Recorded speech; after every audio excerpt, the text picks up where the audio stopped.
And good morning, everyone, and welcome to this Winning Public Sector Contracts with DOS3 webinar. I'm delighted to be joined by Harry Metcalfe of DXW today.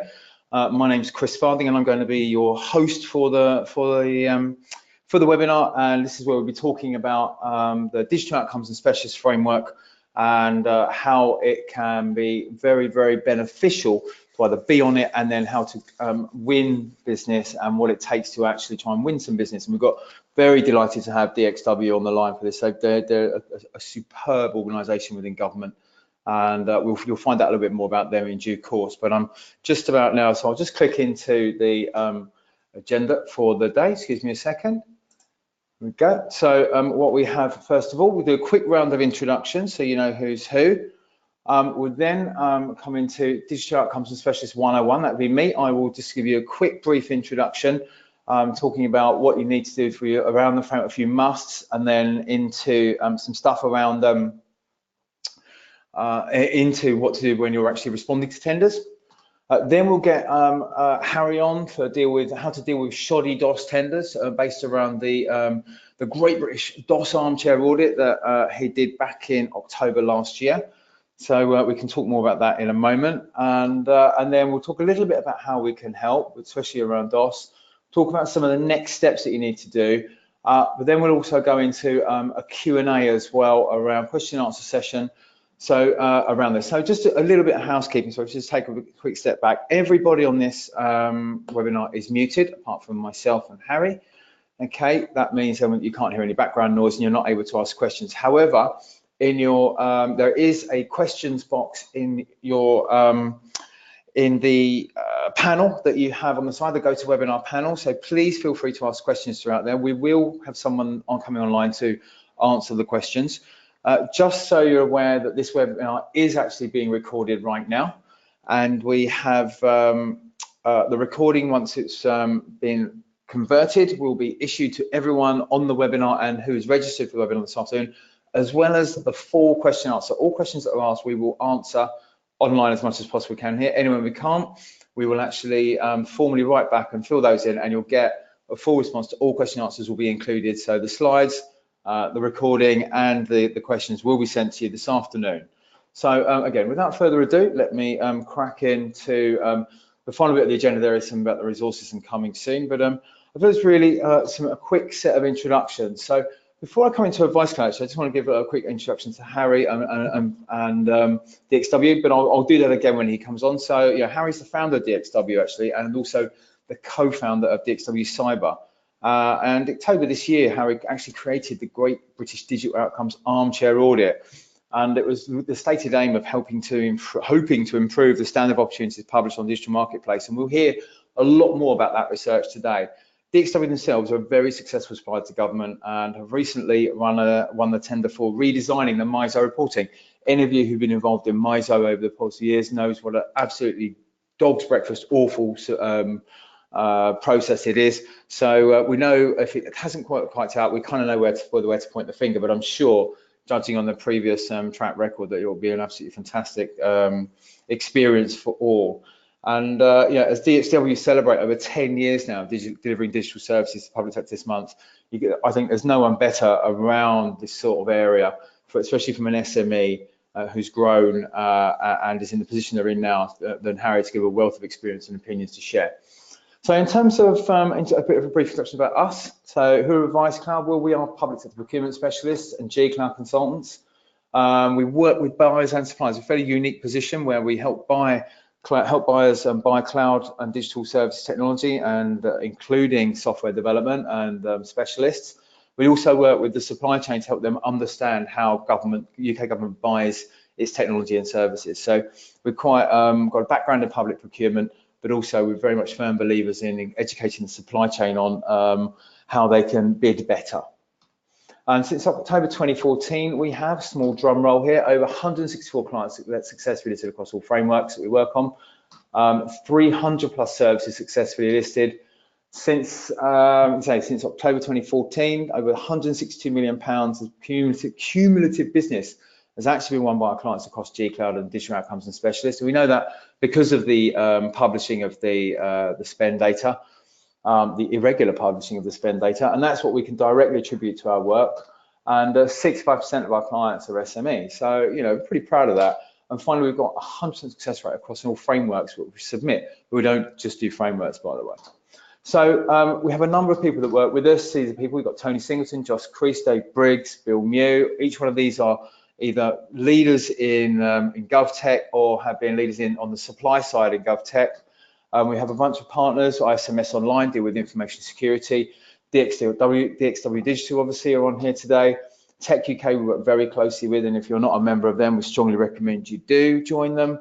And also Mantis PR, who are excellent in getting your message and your branding across, especially a lot of people whose G Cloud services are maybe coming live yesterday. Congratulations to you all on digital marketplace. And you want to know how to actually get a bit of traction, about how to get some names. Mantis are great people to speak to about helping you with your PR. Excuse me a second, please. Okay, so quick thing, for those of you not selling into UK Gov, we always put this slide in as to why we think UK Gov's a great place to sell into. So it is an 18 billion a year market for just technology and services alone. Over 38,000 organisations are classed as public service organisations, and so have an ability there. You have, that's a pretty big, quite a big market. Obviously, 27,000 of those are schools, but it still leaves quite a wide variety of organisations that you can sell your services to. There is still the SME policy and focus. A third of government business by 2022, I think it is now, is supposed to be being put down the supply chain or direct to SMEs, which is 6 billion a year. So there's some way to go on that target yet.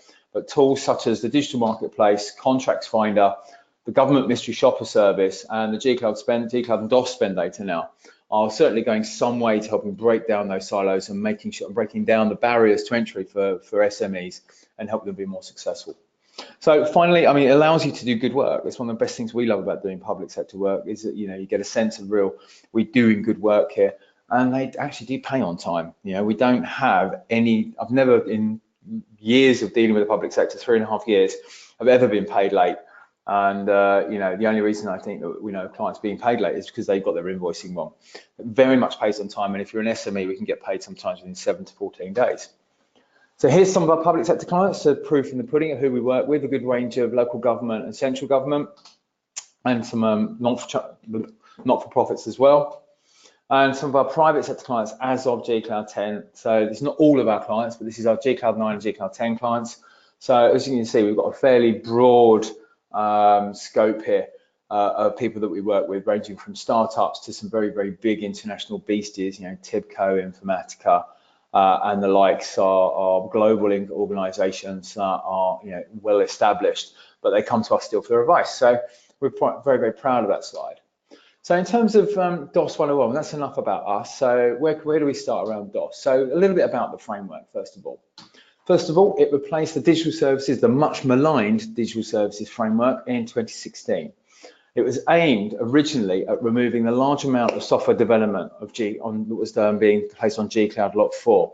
You can hear about, there's all sorts of things about, we need a framework to provide for digital services, etc. But the simple fact was a huge amount of software development was being placed through G Cloud Lot 4, and that was not the most appropriate place to put it. So they created the framework to actually try and to enable a better buyer and user journey on buying those services. It has 4 lots, and as of DOS 2, there are just over 2,000 suppliers. The lots are digital outcomes, and in the bracket, so you'll see how many suppliers are registered for that lot. So lot 1, digital outcomes, lot 2, digital specialists, lot 3, user research studios, and lot 4, user research participants. So, there's outcomes basically are if you're looking to get a team on site to actually deliver a specific project or a specific outcome. Specialist is pretty much resourcing, but we don't call it that, as if you've got an interim need for someone to come in and bring in a specialist person to come in and do some work for you. And then you've got user research studios, which is what used to be known as labs. So you can go in there and actually see users and how they use your stuff. And then if you want to actually get hold of some user research participants, you might want to go to someone to do some accessibility testing or something like that to actually see how your users are using your services. That's the lot for you as a buyer. Okay, and it's aimed at all public sector bodies. So everyone from the devolved administrations, from central government, local government, can use it.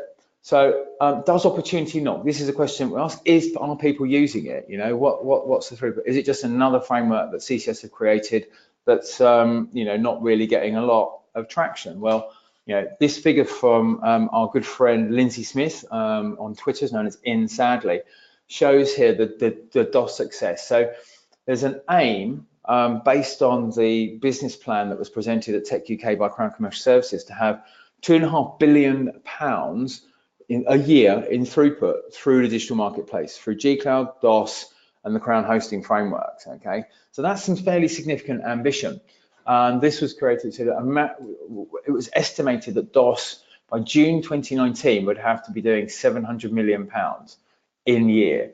So this is the actual target trajectory, and here is the result so far. So looks like to me it's working quite well, considering where it's at now in terms of throughput. Should really have been in something like October, November later this year.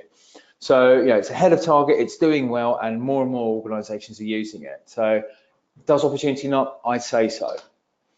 In terms of the service supply matrix for DOS2, we're focusing here on outcomes and specialists. We're not really going to be talking about labs and researchers. The throughput for labs and researchers is very small.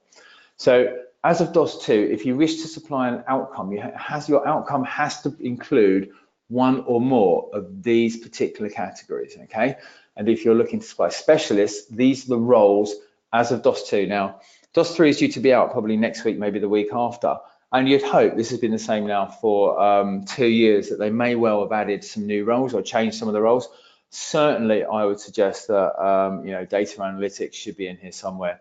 You know, they're missing a real thing here. Where would you put data analytics in this? Possibly the business analyst, maybe, but it doesn't quite give you the level, I think, of importance that data has now within the public sector.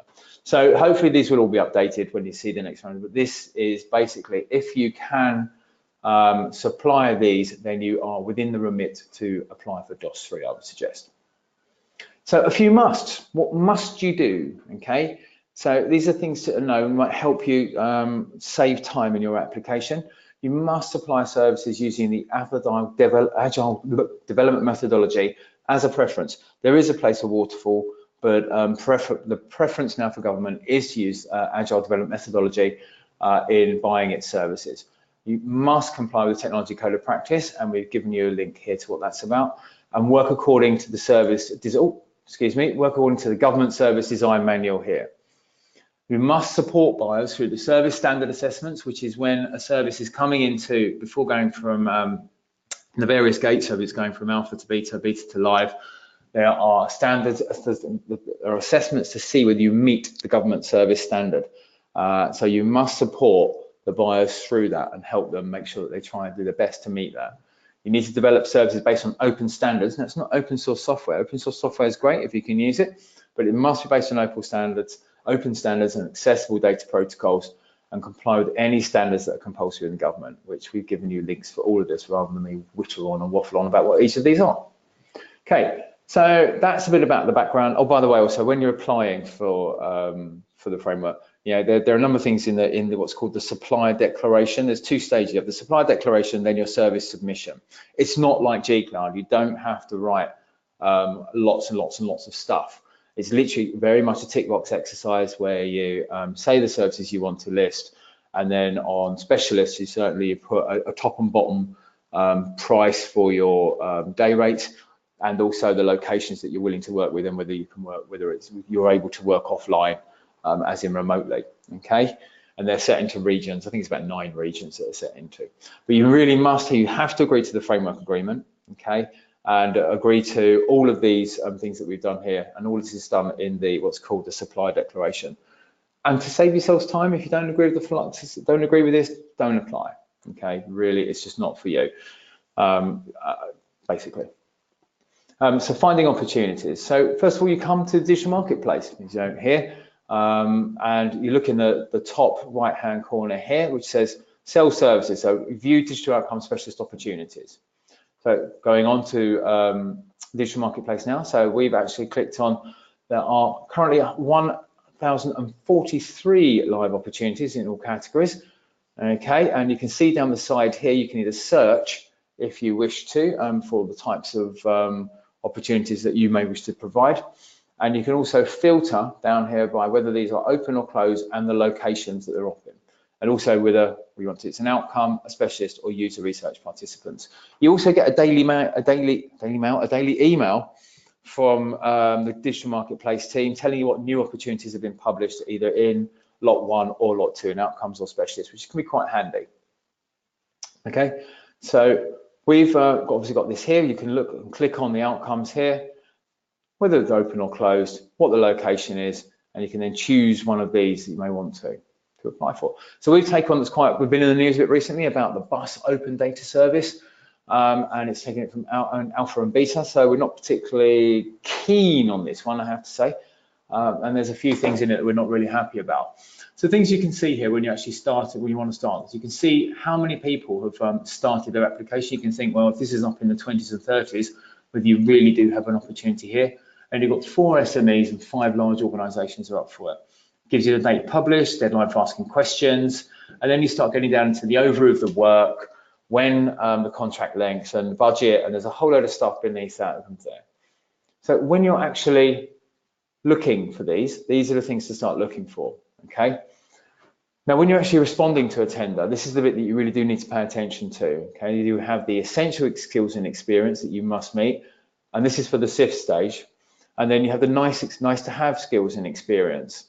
Okay, so when you're bidding for these, there's a number of tips that we'll have for you. All right, have a look through all of these, understand whether you can actually apply for these and actually do have those essential skills and experience, and then work out whether you're going to bid for it or not. Let me tell you now that if you don't have those essential skills, don't bother, and don't even bother applying, because if you don't have one, you'll be immediately discounted. And if you don't have all of the nice to have skills and experience, you're pretty, or you don't have one of them, you think, well, we'll still get away with it. Again, I'd probably say don't bother, because looking over here, there's a number of different organisations that are actually bidding, and you're guaranteed that 1 or 2 of those will have them all. And if you don't have that, you'll immediately be discounted as well if somebody else has all of those. Okay, so it's good to, if you don't have one of these, please don't waste people's time. This buyer's time takes a lot to go through this. This is a huge number of things to evaluate here for this. Way too many, in my opinion. But this is done to give you an example of something that's relevant out there at the moment. Okay, of all the different things you're going to be asked to respond to. So before you do respond, though, it's best to understand the buyer process. We're very much about understanding the buyer journey and understanding the buyer process here.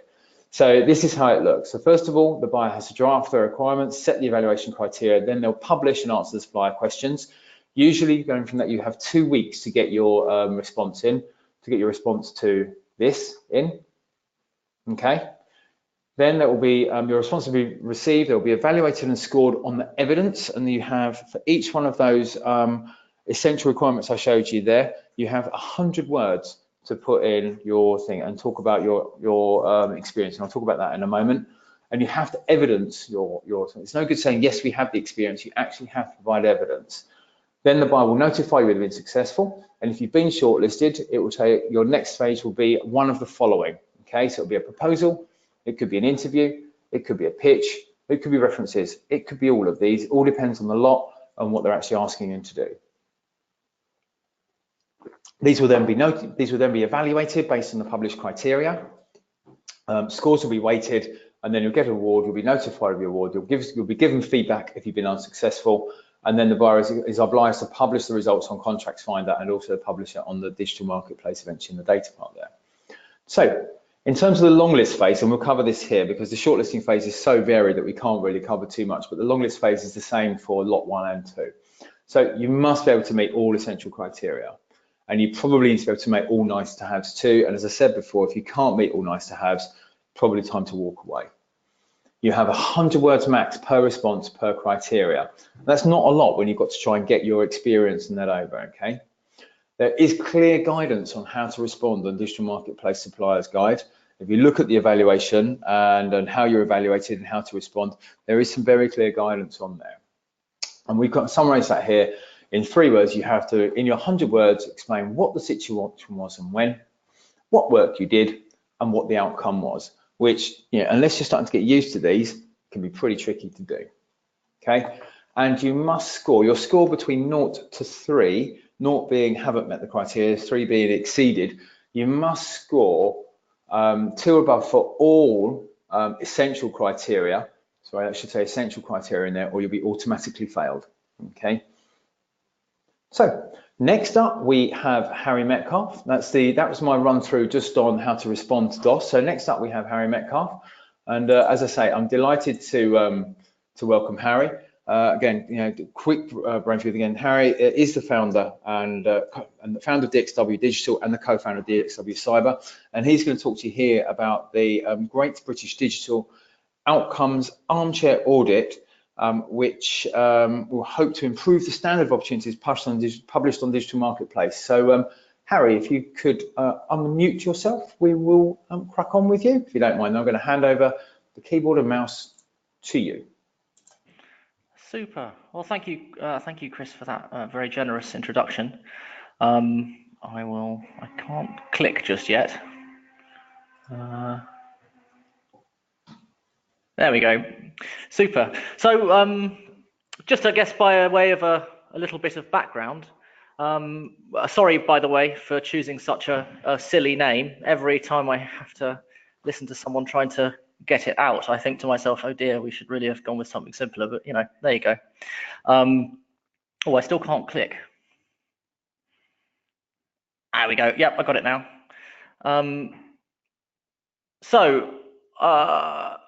Back sort of, well, I mean, I guess at least a year ago, I suppose now, we started getting into the swing of responding to opportunities on the digital marketplace, and we were starting to pick some work up that way. But we also were noticing that opportunities on the marketplace were often pretty difficult to understand, and we weren't. You know, I was sort of got halfway through writing a blog post saying, look, you know, more really needs to be done to make sure that opportunities that are published are written in such a way as the supplier community can understand what needs to be done. And then I sort of had a bit of a crisis of confidence, and I wondered is it just us? You know, am I just writing a ranty blog post about a thing that I don't like, or is this a perspective that's sort of shared by suppliers at large?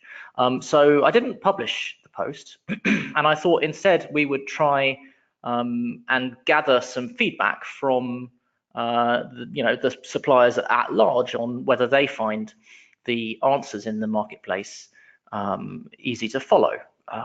The goal of this work very much was to give government some really tangible feedback on how it's doing in order for it to be able to help make opportunities clearer. I think it's very important for these opportunities to be clear.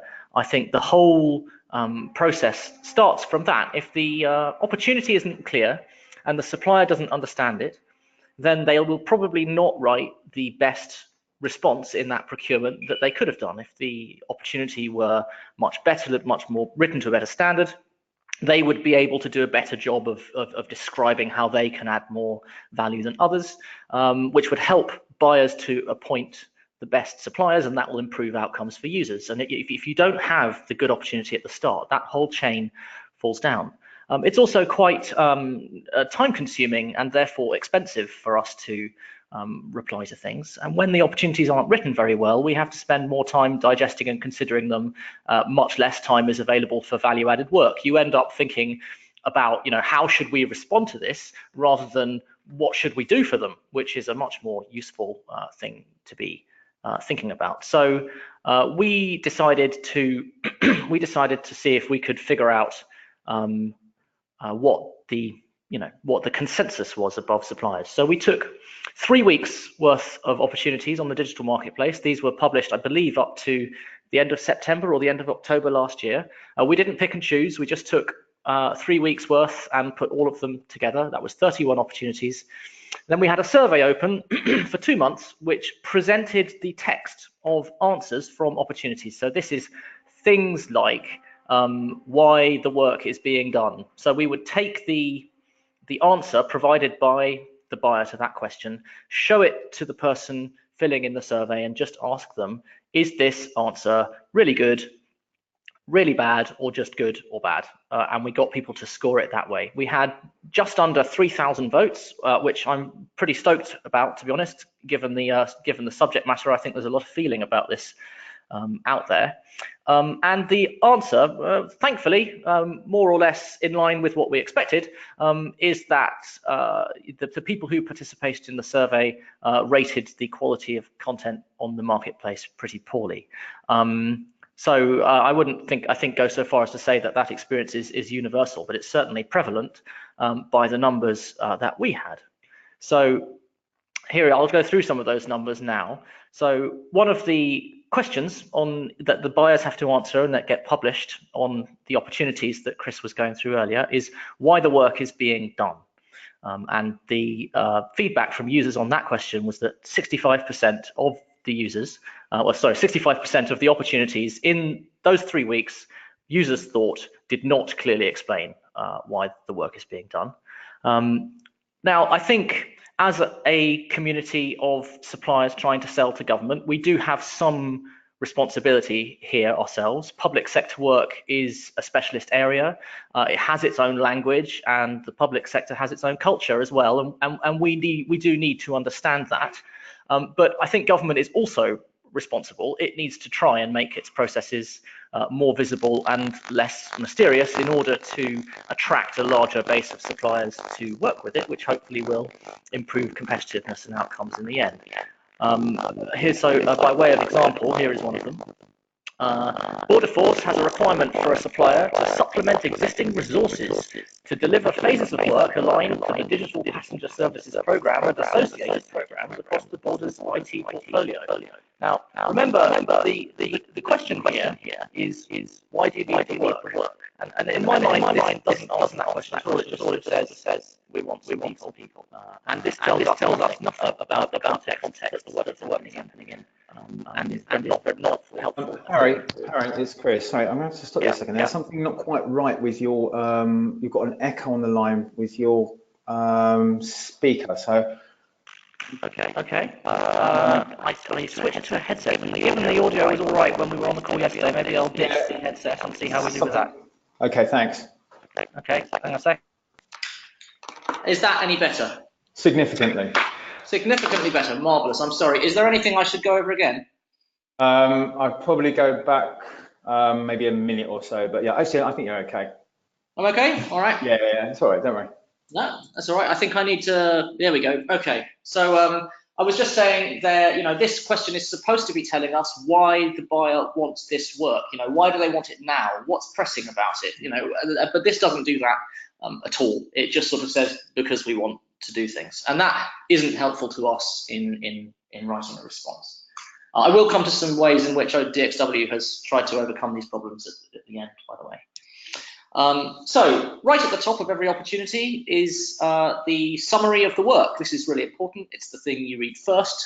It sets the context for the whole of the rest of it. 68%, so nearly 70% of the opportunities in the marketplace did not provide a clear summary of work according to our respondents.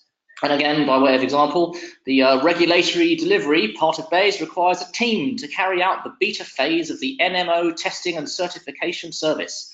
The work will include travel, at least 1 day a week, to Teddington to work closely with the NMO engineers. Now, I mean, this is perfectly useful information. It does identify the service and the team. It's good to know that you need to be in Teddington, but it doesn't say anything at all about what actual work needs to be done as part of that beta, or what problem they're trying to solve, or what needs they're trying to meet, or who it's for. And those are the sorts of questions that we really need answers to. So the next one, 73% did not adequately explain what the actual problem is that the work is intended to solve. So again, an example, NEL CSU require a delivery partner to help manage and deliver the following services. And at the end of this was a long list of things like printers and VoIP. This, first of all, shouldn't really be on digital outcomes and specialists at all. It's not a digital outcome, it's an IT contract. But even if we set that aside, it doesn't explain what the problem is. It explains the solution that the buyer wants. And in an outcomes-based framework, that is not very helpful. Right, so 74% did not identify the users that the work was for and didn't explain what those users actually need from the service. This one, I think, is the most significant finding. This is one of the answers. This has already been considered, and structural design is well underway, although developers are welcome to input throughout the build. Well, how generous. You know, they've sort of, we thought about this, you know, we promised, but we're not going to tell you, you know, because you don't, they apparently can't see why that would be helpful. The reason this one is really bad comes back to something Chris mentioned earlier. When we join these frameworks, we have to declare that we will follow the service standard and follow the technology code of practice. Those policies oblige us to work in a user-centered way based on user needs. And these sorts of answers make us unable to meet that obligation. So it's sort of like government, on the one hand, is asking perfectly sensibly for us to do a set of things, and then on the other hand, not giving us the information that we need in order to do it. So 32% had a missing budget or a budget that wasn't properly defined. One of DXW's sort of rules of thumb for a long time has been to decline to bid for any work that doesn't declare its budget. We got burned too many times by putting in projects where there wasn't a budget declared. So we didn't know if we were bidding for a £100,000 project or a £10,000 project or a £1 million project. And if you spend a load of time putting together 100 grand's worth of work for, you know, 10 grand's worth of budget, you're obviously not going to get anywhere at all. And that has happened one too many times. So we no longer reply to these opportunities. It's also a really important cultural signifier, and I'll come back to this in a minute. You know, that every supplier, in my experience, looks for things in its clients that make them a good fit, you know, that make them good clients to work with, where there's a compatibility of process or culture or outlook or approach, philosophy.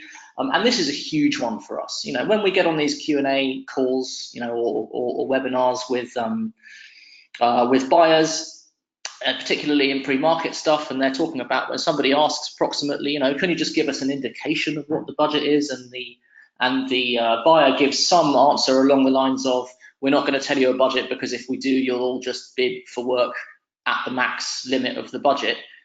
This is a massive cultural signifier for us. You know, starting out from a position of complete distrust and assuming that all the suppliers that respond to them are just trying to shaft them is not a good place to start a productive relationship from. So it's good as you go through some of these opportunities and as you hopefully deliver some of the work to look out for things that people put in opportunities that correlate later with problems in delivery. So another really big finding for us, that these ones didn't require any feedback from users. These were just things that we can figure out by looking at these opportunities, that just over 3/4 of them require 6 or more essential skills for shortlisting, and just under half shortlisted 5 or more suppliers for the next round. Actually, the worst ones were much worse than this. We saw, I think there's one opportunity in there that shortlisted like 10 suppliers, 8 or 10 suppliers, and there was one in there that had 23 essential skills. I think this is really worth looking out for. If you have too many essential skills on an opportunity, it's almost always the case that your answers will start to overlap, that 2 or 3 different skills will all be addressing the same thing, perhaps from slightly different angles, and you end up with quite repetitive answers. And it's much harder to write a clear and coherent response that flows well, where each question that you answer kind of sets the stage for the next one. I mean, it's hard to do that kind of stuff in 100 words. It's even harder when the skills are so sort of scattergun. I mean, you get the impression sometimes that people have just put everything in that they can think of. And when that happens, you end up not with such a good response. And if they're shortlisting too many suppliers, it also means that they've got loads more stuff to evaluate. These two things amplify each other. I mean, at the next stage, when you get to proposal stage, these things amplify each other. You end up with harder responses to understand and more things to score later. And I think that makes the right outcome harder to achieve. Where the right outcome is genuinely, in an objective way, appointing the supplier who's the best fit for the work. And if you think that's you, you're less likely to win, despite the fact that you're best placed to do the work. If the process itself makes it hard for you to describe well why you are the best people to do the job. So I think this is another thing worth watching out for. So overall then, of the 30 odd opportunities that we looked at, only 13% of them were rated as good, 65% were rated as bad. And this is really bad news. This is really bad news for everyone, frankly. It makes sales more time consuming and expensive and less efficient for us. It reduces the chances of good outcomes, both for us and for users. It means that government does a load of extra and unnecessary work that it shouldn't really need to do. It slows the whole process down. Everything, the situation would be better for everybody if this problem were solved. And so I don't want to labour the point too much, but there's a few things I'd just like to mention here. If you ever get the opportunity to feed back to government things that you believe would help to make the situation better, there are a few things that we've been saying that I thought I'd share. If you feel able to echo those things as well, I think it would help, because government pays attention when they get this kind of overwhelming, when they get consensus from suppliers. So the first one is that we would like a central team at CCS and GDS, so a combination of both people from both organisations, to proactively offer support to buying teams. So the way we're thinking this would work is that a buying team writes an opportunity, which anybody with a gov.uk email address can do. And before that opportunity goes live, somebody centrally just gives it a look and offers them some help if they think that that opportunity is written in such a way that it won't generate a very good outcome. And just offer them some help. Because actually, all buyers, in my experience, want to write a really good, clear opportunity that's going to get them really good, clear bids so that they can pick a really good supplier for the work. And the reason a lot of these opportunities aren't so good is because you get teams writing them that just don't have the right skills to do it well. And I think that's a problem that government can start to solve just by offering some practical help and advice when the team's going through the process. I've kind of covered that one as well. So reviewing the opportunities, what would be great is if that central team could review these opportunities and just offer help. The other thing is that, there's a lot about this process that is imperfect, and there's a lot of stuff that government does that causes frustration. MISO not being not the least among them, but it's so important that when government does do something well, that's recognised, and that we feed that back, and that we offer praise, and we do, that we write good tweets and spread the good word. I mean, DOS might be a little challenging from time to time, but it's leaps and bounds better than the situation that we used to have, where there was either not any advertising of opportunities publicly, or they were advertised in even worse ways, or they were put onto frameworks with supplier caps, which lock out, the overwhelming majority of the market and mean that only 10 or 20 suppliers get to have a look at all, and everybody else is just completely excluded. So this is just one example. I think the digital marketplace team are very good at working in the open and talking about what they do. I think they should keep doing that. And where something does happen, or you have a positive experience, or you, like, for example, in this round of G-Cloud, for those who went through it, not for the first time, you were able to copy services, and that's a massive time saver. So when these things happen that are good, point it out, spread the good word. So as I promised, a few things just to finish on, some things that DXW does to try and ease the process. So one thing is to ask lots of questions and thinking, and when these opportunities aren't clear and you can't tell what they want, ask them, just ask them. And you'll often, one of the reasons that these opportunities sometimes aren't very clear is that the buyers are working to quite strict word limits as well. So I've even heard rumours, I think credible ones though, that occasionally buyers will write their answer and then they'll go and ask themselves some questions in order to be able to publish the answers that they couldn't fit into their word limit. So actually, lots of buyers want your questions and will answer them well if you make them. Also, and where they don't, going back to the cultural signifiers thing that I was talking about earlier, one of the things we look for is where none of the questions get answered until a day before the clarification period closes, and then they all get published at once, and then you can't ask any follow-up questions. That's not very good. That's a good thing to pay attention to as well. The other thing is that we tend to our relationships with buyers outside the process. These things get talked about. People ask for advice. You have past clients. Everybody. It's a small world, and everybody knows everyone. And it is, and ultimately people buy from people as much in the public sector as they do in any other. Replying to, putting in for these pieces of work without ever having had any relationship with the buyer before is much easier and better now on DOS than it was before, where I would have just said, just don't bother, like there's just no point. Now it is worthwhile doing if you think that you can do a good job, but it's still good to meet people, get to know people, get yourself around, get your name out there. Like the fact that government has these processes doesn't mean that that's unnecessary. So on a more practical level, where we put answers in, we record all of them ourselves. We have a big spreadsheet where we keep track of all the answers that we've put in to all of the opportunities that we've tried to be shortlisted for, and in that spreadsheet we track which ones were successful. We try and look for patterns, so questions that come up again and again.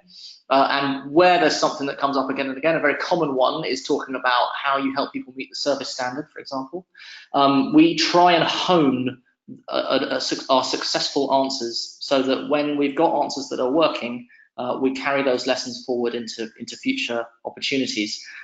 You can't have a stock answer. Don't fall into that trap. You do need to adapt your answer to suit the buyer and make sure that you're on point for the things that they're asking about.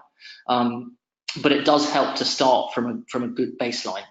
The other thing is, other than iterating the answers, is to ask for feedback, and ask for feedback robustly. We quite often ask for feedback and get feedback that is not useful.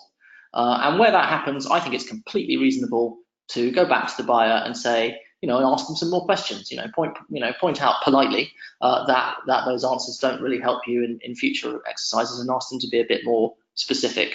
By way of example, we had one once where we went to a pitch and we talked in that pitch extensively about how we didn't have any contractors in our team. We didn't win the work, and then when we got some feedback, the feedback said that the buyer was concerned about the number of contractors in our team. So we're not just going to take that sort of without a response. So we went back and said, well, hang on a minute, we were quite clear about this, and after somewhat of a delay, we did get back some more helpful feedback. I think they must have just sent us the wrong feedback or something like that. I don't really know. But if you ask, if you don't ask, you don't get, and if you do ask, you often do, and the feedback that you get is very helpful in iterating your answers. And I think that is the end of me. So I shall hand back to Chris.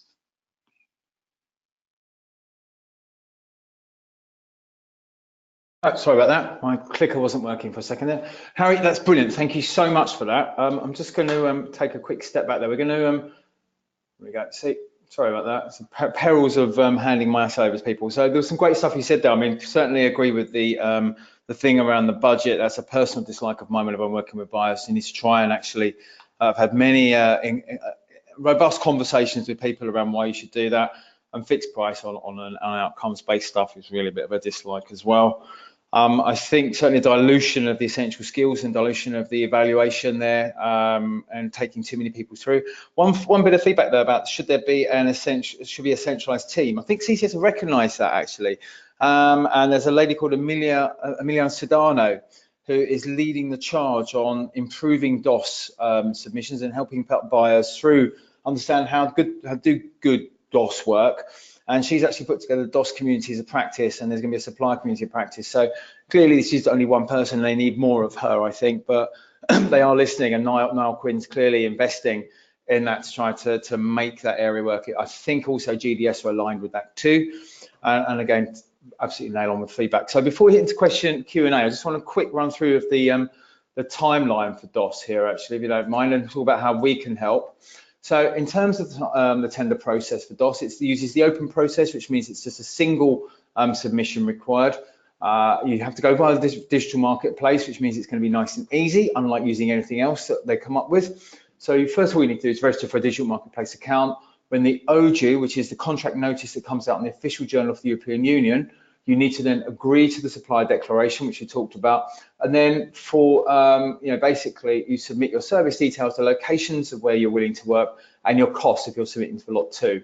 In terms of timeline, the OJU, which is the advert, as I say, is when the tender proceedings start, is open, I think it's either next week or the week after. It will then close 35 days later in mid-August. Towards the end of August, you'll see an award. You'll get an award notification. There'll be a 10-day standstill period where people who aren't successful get an opportunity to challenge that decision. And we have seen people be unsuccessful on DOS. Actually, people have contacted us to say we've been unsuccessful. But I think that's a private conversation really for anyone who wants to grab me about that one. I'll tell you it. And then your services will be able to be, there'll be a go live around September time when opportunities will be published on digital marketplace for the latest version of DOS. So in terms of how we can help, well, we offer a fully managed tender submission, which is particularly straightforward for DOS, I have to say, but a lot of people still don't understand it and want to take a few days to get things done, but we can do that for you if you require. We do also offer submission preps and kickoff webinars in that. Most of our service though are based after you've been awarded. You get a one-to-one workshop on submitting winning bids, which can save you an enormous amount of time and money and resources if you're a small organization trying to actually understand how to win, at least get shortlisted. And we also work on your bid submission and we offer reviews. As we're buyers, we're quite happy to evaluate your submission as if we're buyers and help you improve your submissions before they go in. You have dedicated account management. As I say, we act as the buyer throughout this. Okay, that's our raison d'etre. Having been buyers ourselves, it's easy, straightforward to us to enable to do that. And we have 100 success across all frameworks. So if you're ever worried about not getting on with the people to speak to, we have our DOS case study, which stupidly I haven't put the link in for, but that comes a little bit later on, I think. So now Q&A. So let's start getting to cracking some questions. We've got 10 minutes or 13 minutes left of the webinar. We do like to finish on time at 11:30. So I'm now going to ask for one of my team to get on the line and ask us a few questions. Excellent. Hopefully you can all hear me. Yep. Hi. Hopefully you can hear me. Thank you very much, Harry and Chris, for an interesting webinar. We have a few questions that have come in. First question, how do you feel about never bidding for anything you didn't know was coming? Well, do you want to hit that, Chris, or shall I? Go on, Harry. Okay. So yeah, I think I mentioned this a little bit earlier. There is a time where I would have said that it is just absolutely not worth bidding for something that you didn't know was coming. And I think with the digital outcomes and specialist framework, that situation has changed, which is great. We have won work through digital outcomes just by bidding based on having seen it on the marketplace without knowing it was coming, so it can be done. The one thing I would say is that it is almost certainly the case that of the others that are bidding for the work, some of them will have an existing relationship with the buyer, and by virtue of having worked with them before, will probably be in a better position to understand the buyer and their needs than you, which means that you've just got a slightly higher mountain to climb to demonstrate that you're going to do a better job than someone else. But if you see an opportunity come out and you think that's right up our street, we could do a brilliant job of that, and you think you know that you can explain why and do it clearly and well, then I would say, yeah, go for it. Brilliant. I totally agree. I mean, my advice as a buyer to anyone saying, shall we bid for this work? So if you haven't actually built a relationship and you don't understand the culture of the organisation that you're bidding into, then someone else does know all of this, and you're coming from a position of weakness. However, I've had to eat some humble pie on this. Many of our clients have won work from bidding blind, and I actually, wrote a blog about this about a year or so ago, I think, on the fact of how much we enjoyed DOS. and how people are doing it. I think still though, you know, use some common sense when bidding for something. If you're doing something as a punt, you know, where it's going to wear a lot of your time out, but it's also going to wear a lot of time out from the buyer's perspective. So if you may not make friends in there if you know that you're not going to be able to deliver this by submitting something that's not going to be as good a quality. So you know, there's something to balance off on that one, I'd say. Thank you very much. So we have another question around G-Cloud and DOS. What actually is the difference between the two frameworks? Well, G-Cloud, by its very nature, is for the buying of cloud services, so either infrastructure and hosting at lot 1, software at lot 2, or services to help people choose whether the cloud is right for them, understand the sort of cloud that they should be using, migrate to that cloud, have that cloud supported and that journey supported, maybe some data and ongoing stuff, and then have that cloud retired and maybe move to another one. So whereas digital outcomes and specialists is all about, in the vast majority of outcomes, is software development and provision of bespoke services within transformation services within the UK Gov. Harry, do you have another view on the differences between DOS and G-Cloud? No, not really. I think that captures it quite well. I think G-Cloud used to be used for a lot of development, and there are still people who try to use it, but that's really been clamped down on in recent years. I think it's worth avoiding trying to do that if you can. If you've got commodity services, or if you're genuinely doing consultancy around commodity services, then G-Cloud is a great framework. But if you want to sell development, well, by all means, try your luck on G-Cloud if you want. But I think you'll be much better off on digital outcomes and specialists now, because they've done a pretty good job of reducing the use of G-Cloud for development. Whether or not one agrees with that policy decision, that's the decision that's been made. Yeah, I think there's a couple of structural things as well. So G-Cloud is a direct award framework that you actually have the ability to, if you're using the appropriate journey through the buyer journey, through the digital marketplace, so you can actually award directly to someone without any further competition, whereas DOS is a further competition framework. Yeah, and I suppose one of the other big major things is that under G-Cloud, IPR, the intellectual property rights in the main tend to stay with the provider, yeah, because it's commodity cloud services, whereas under DOS, the intellectual property rights remain with the buyer. I think that's about the only structural differences I think you're probably really going to find. Thank you very much.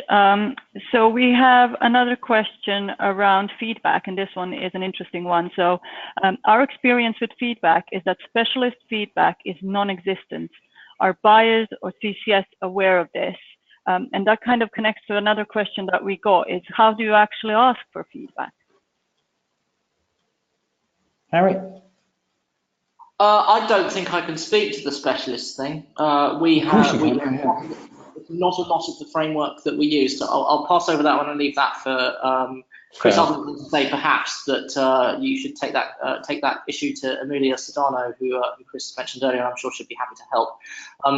For the as a new supplier, for the asking for feedback thing, well, you'll usually get an email saying you were unsuccessful, and I believe you can just respond to that. But this is something that I might have out of date. No, I think you're right, and in terms from a specialist, thank you. You are entitled to a certain amount of feedback, depending on the process that you've got. And if you know what you're saying, you can actually sound fairly credible when you write back to them, saying, we'd like some more feedback, please, in a polite way, and saying this is going to be helping us. They are actually obliged to provide you with more under that. And I think we've got a blog either up or coming up soon from a very good lawyer friend of ours around asking for feedback. Especially for specialists, and we've have feedback provided for our clients on both, where on outcomes and on specialists. So it is the quality of feedback is pretty poor, and CCS do know this. So you can either go to Amelia, or you can also go to Gareth Bayliss, who is the framework owner as well, from the procurement side of things as well. Amelia's more about the buyer side of stuff. So it may be on both sides of those you can talk to, but keep an eye on the stuff that we've got being published. We've got some more stuff coming up on getting feedback, but it is a problem. Excellent. I think we have time for one more question, maybe two. So as a new supplier, we often see, please give details of work previously done with other government organizations. Obviously, as a new supplier, we have not done so. In this case, what would you suggest? Well, that actually should not be allowed. Yeah, you know, it should be experience, all based on the experience. So that's really quite poor practice if they're asking for experience of other government departments, because you know, there may be some people out there who have better ideas. So I would certainly be raising that up in the questions, and maybe, you know, talking to CCS about that and saying they shouldn't be doing that. To be honest, it really isn't. That's very, very poor practice if you ask for that. Yeah, I think that's worth mentioning as well. I mean, if there is a thing that you want to put in, I mean, we don't really have that problem because we only work with a public sector body, but there are a couple of things I would suggest if you can't get shot at the question and you do want to bid for the work. One is to just pretend that they've asked about your previous experience and give some previous experience that you think might be relevant. I mean, if you've worked with NGOs or charities, for example, you can quite often talk about stuff because it kind of has a public sector flavour to it. So you can quite often talk about that work that you've done and try and give the buyer some reassurance that way. Another thing is to subcontract to somebody else who's doing public sector work, and then you can talk about your role in that work in future procurements. But the main thing I would say is if you're finding you're not getting anywhere with those opportunities, focus on the ones that don't ask the question. Get in the door, hopefully, with one or two of them, and with a bit of experience under your belt, you'll be able then to answer a broader range. But Chris is absolutely right. You know, that to limit the field of potential suppliers to ones who've worked with government before is quite common, but it's also quite unfortunate, and I think it's worth pointing out when that happens and asking if it's really necessary. To my mind, I'm not sure what the policy position is. I mean, I'd take Chris's steer on that, but to my mind, if they're going to make a limitation like that, if they're going to have a requirement that specific, then they must have a really bulletproof rationale for why they are so special that they must limit the field to people who... Absolutely. My view is discriminatory, but I mean, we could have a whole webinar on that. But yeah, thank you, Harry, for that. So I'm going to next, thank you very much. That's in the questions. So we're just going to quickly run a quick poll here. There's a couple of these we've got to do. So just give you 30 seconds to answer this. So this is, will you be applying for DOS? So crack on there. If you can answer yes, no, or not sure, it'd be very good. I'll give you another 15 seconds or so.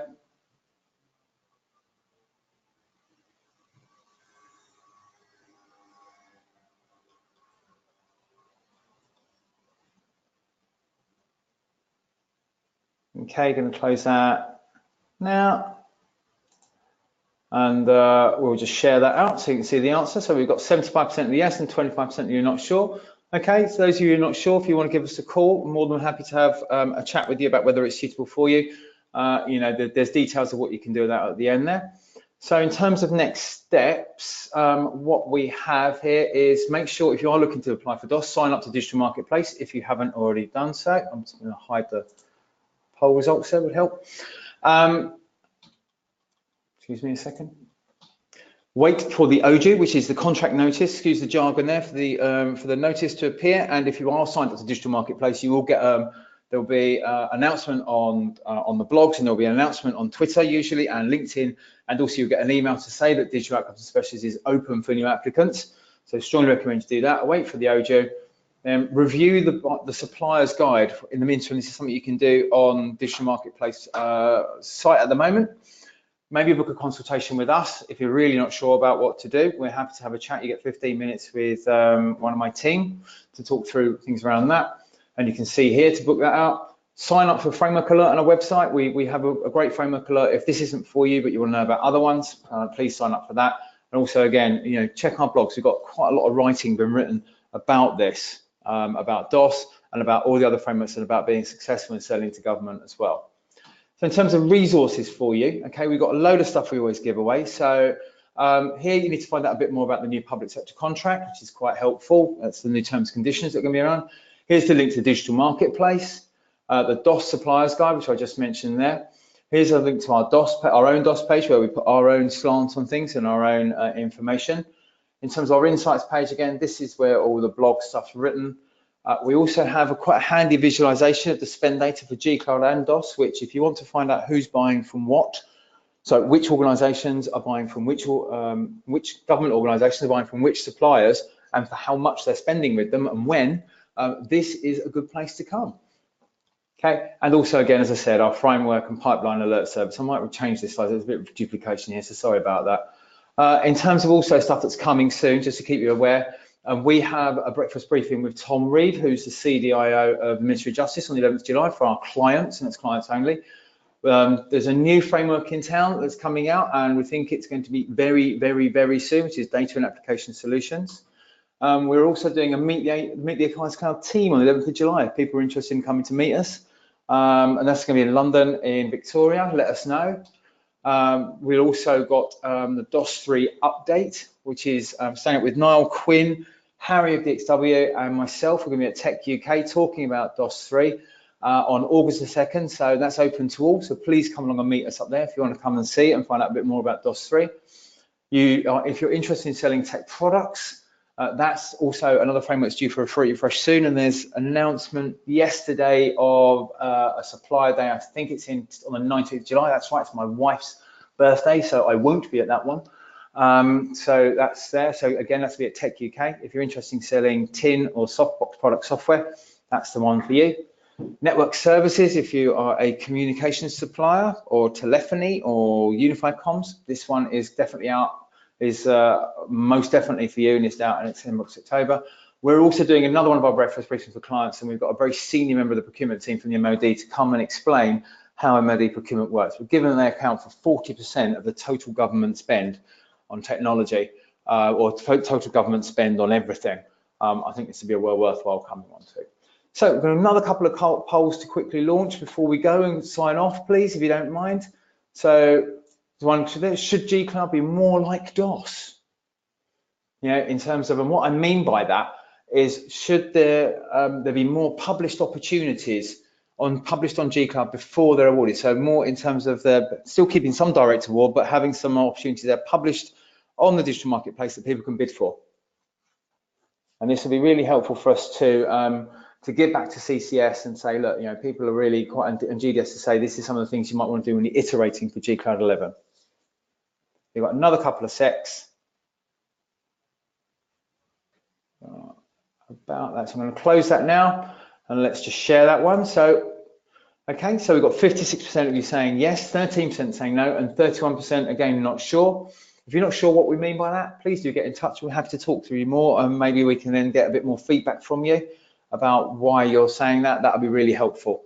You know, so I'll hide that one now. And the final one poll that we have in terms of poll 3, oh, there we go, is, was this webinar helpful? Please do answer. We're just looking at that now. Okay.